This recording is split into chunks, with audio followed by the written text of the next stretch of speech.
Welcome to Fridays with Sandy. That would be Sandy Kreisberg, aka HBSGuru.com. He has an injured hand, but still in the fold here, and I'm back from a vacation and happy to be back.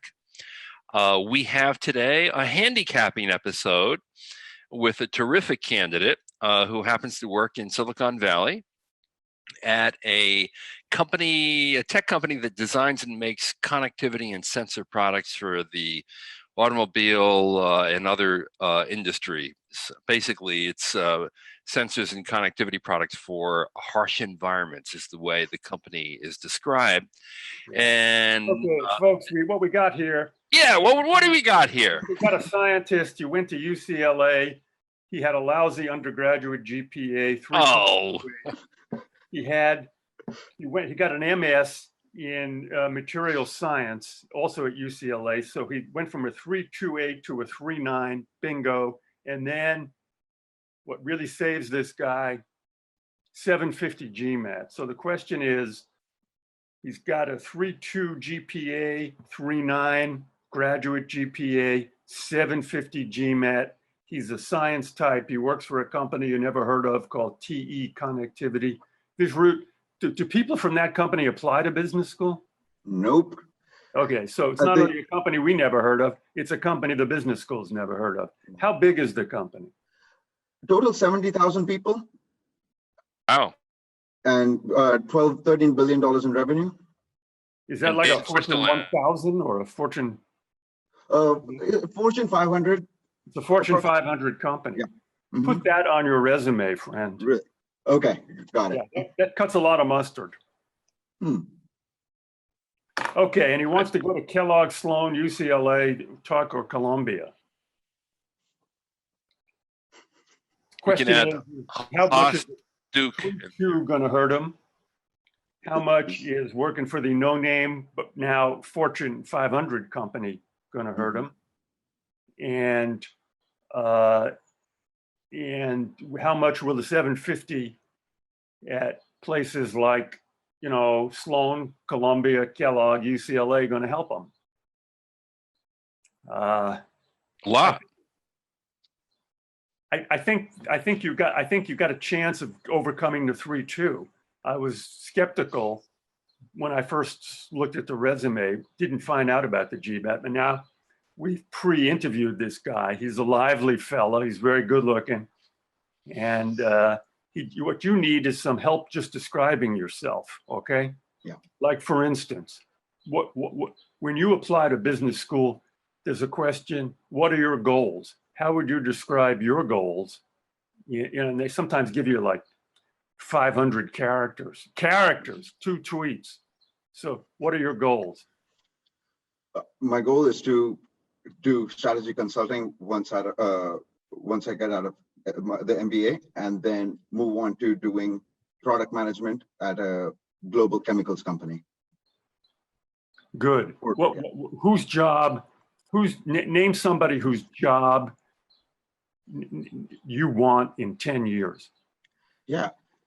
We have one of my colleagues, or one of the VPs at our company, Eric Himmelwright. He's the vice president of product management, and he synthesizes the global trends in amongst all our competitors and our customers, and drives the direction of new product development and new innovations that need to be done to. Yeah. So what does he do during the course of a day? Who does he meet with, and what does he suggest? Yeah. So he spends a lot of time with customers, understanding their needs in the next 5 years, and also works. So customers are business to business, right? Oh yes, business to business, exactly. Yeah, Right. Business to business, and the rest of, I'd say 60% of the time working with the strategy teams, sales teams, as well as a product management team. Yeah. Okay, so you should describe, and for any people there with a technical background, this is a good way to interrogate yourself. Whose job do I want in 10 years? What does he do? What does he do during a day? So I want a job where I'm going to be interacting in business to business, getting intelligence, working with our strategy team, the strategy team, and then dealing with our CEO. Got it. So that's a way to describe your long-term goals. When you say you want to go into consulting, do you mean like BCG, Bain? Ideally. Yeah. Okay. Well, if you got into Kellogg, Sloan, UCLA, or Columbia, if you got into those schools, those strategy firms would hire you with this background. Okay. They're looking for people with this background. Most people at McKinsey, they couldn't tell you how glue works, man. So things were looking up there. Mentioned that it's a Fortune 500 company. Now, lately, you've done strategy work. So you've described this on your resume. It's incomprehensible. We went through that in the pre-interview. Give me some examples of things you've done as a strategist at TE Connectivity in the past year. Try and present it real user-friendly. Okay. So I created financial models to help figure out the size of the market in the next 5 years. And based on those models, we are conveying that information to our sales teams to set their targets for the next year or after that. Yeah. So one of the things I did was, one of the things I did as a strategist is planning growth, and that involved modeling what we thought the world markets would be, and then using that as a way to guide our sales force in setting their own targets. That is very elegant. Okay. Well, you can play back the tape and copy it. Okay. Sandy, for our audience, I wonder if you explain why you think his resume is incomprehensible. Because I think that resume reflects. Here's what he said. It really reflects what you pointed out before, a technical background. Yeah, well, this is a resume if you want a job in this industry, where somebody who says strategy, built data center market model, okay, most people are gonzo right there. Built data center market model. Most people are lost at that point. Okay, we are 1, 2, 3, 4 words into the resume and we're lost.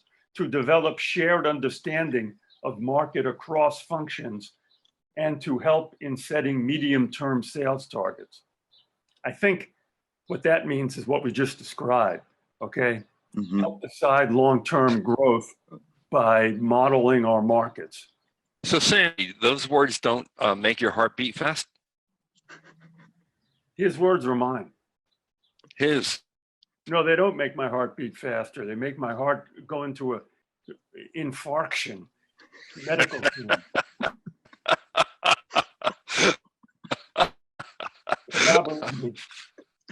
It's not a dirty word. It's a legitimate term. It's the fancy term for heart attack. Oh, CI, cardiac infarction. But I think there's a really good generic point here, because I think people who work in highly technical jobs are more likely to adopt that jargon, and it prevents a business school admissions team from seeing a person as a broader. I almost agree with you, John. People with impossible resumes like this often get into their first choice business schools, because if the admissions office senses that they like you, they're not going to blame you for the resume. The reason to have a more people-friendly resume is just in case you get an admissions officer on a bad day. That's one reason, but the real reason is by working your resume in a reader-friendly way, you start internalizing simple ways to describe what you do, and that is critical in the interview. Right, as well as the essay, I imagine. Yeah, and the essay. So that's why I recommend it. Believe me, I've seen a lot of resumes that are awful, and the people have gotten in, and I'm talking Harvard and Stanford. So the schools will look past the resume, but it really helps if you can simplify it as just an act of your own education. There's no better way to pre-prepare for the interview or the application than to simplify a complicated technical resume. Right. So does it hurt to get all the jargon out at all? Like just devoid of any jargon? No, what you need to do while we're at the resume, you need to describe the overpoint in human terms. And then for the bullets, you can use a little bit of jargon just to let them know you're serious. But if you've done a good job of describing in general, in a reader-friendly way what you do, they might even be able to understand the bullets.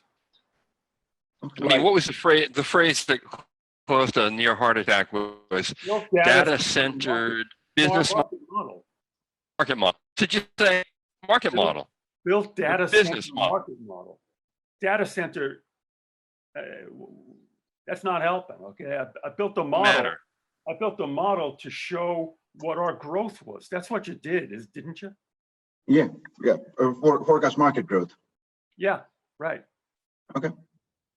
That's the way I would handle that. Okay. Let's finish off with some other tips here. What are these leadership experiences? Young professionals from TE, your company. Yeah. Professional development co-lead, leading chapter leads. Okay, this is your extracurriculars. Okay. Yeah. Professional development co-lead, leading chapter leads across 8 sites and over 1,000 members to increase number of region-wide events and boost member engagement at local events. Yeah. Can you understand this? Yeah. I want to scratch my available hair, unlike John Byrne, who has got hair all over his head.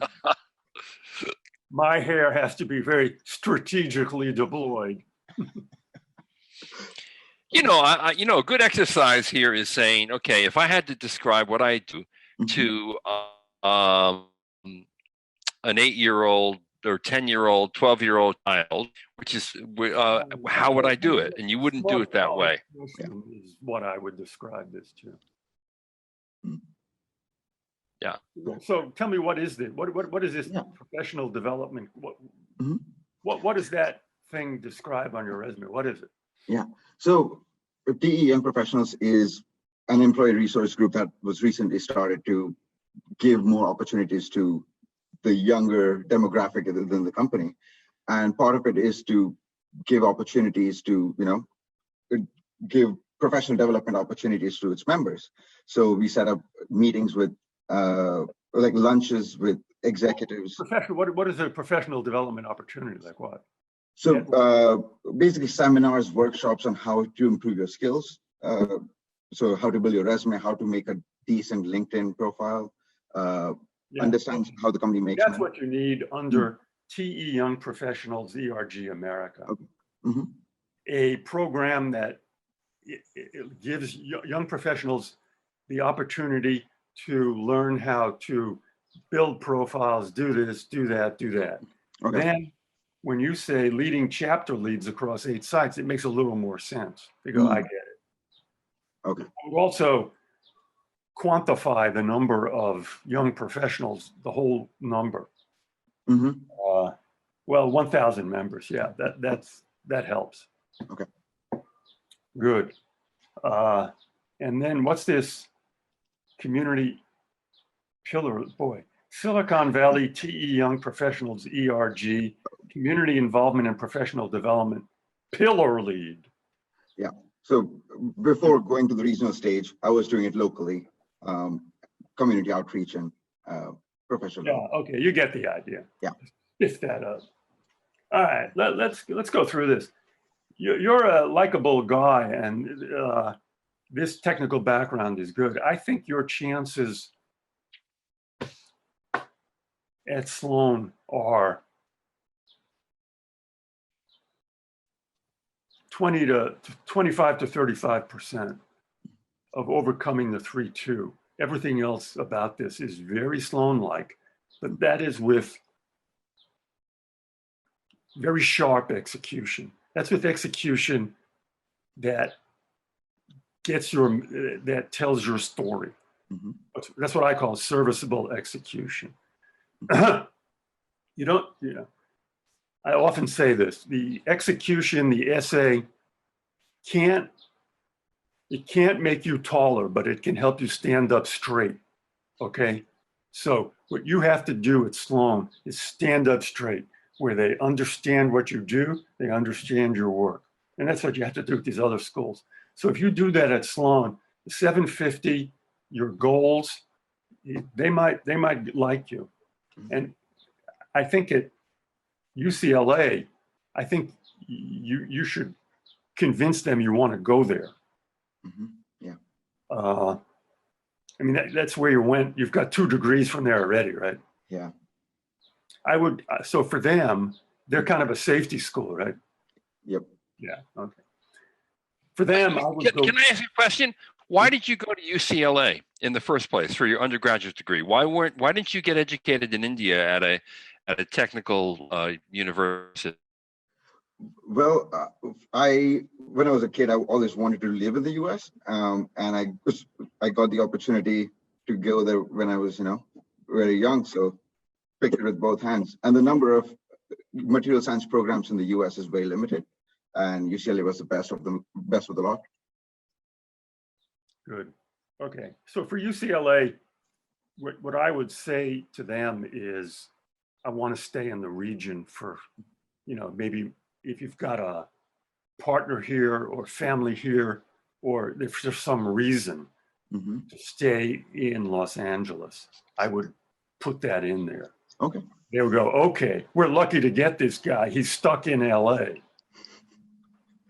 That would be the thinking there. At Tuck, I don't know, you're not a Tuck guy off the top of my head, although you're pretty friendly.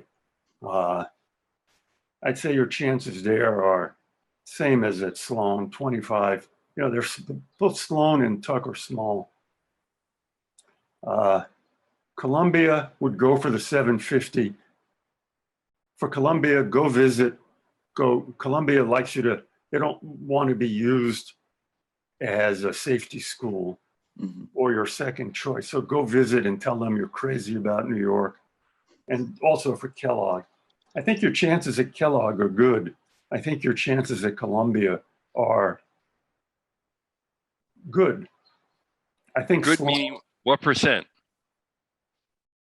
35 to 40, 35%. That's good. Yeah, 35, 40. The chances are lower at Sloan and Tuck just because they're smaller. And at Kellogg, like 35%. If you could, Kellogg, they'll be sniffing you out and saying, is this guy a Kellogg type? So it's important that your application there be reader friendly, and what they don't want, they'll take technical people. You have to say, I'm not a nerd, okay? So your attitude at Kellogg and in many cases also Tuck and Columbia, I'm a techie, but I'm not a nerd, okay? That's got to be the way you execute. Okay. That's a solid idea. That's my story, and I'm sticking with it. Does he need to address the 3.2 GPA, which is, the average for these schools is 3.5, or should he just ignore it? No, what's the explanation? Good point, John. Yeah, so for me, I moved countries without knowing anyone here, was getting used to the system. So first 2 years was sketchy, and then it picked up the last 2.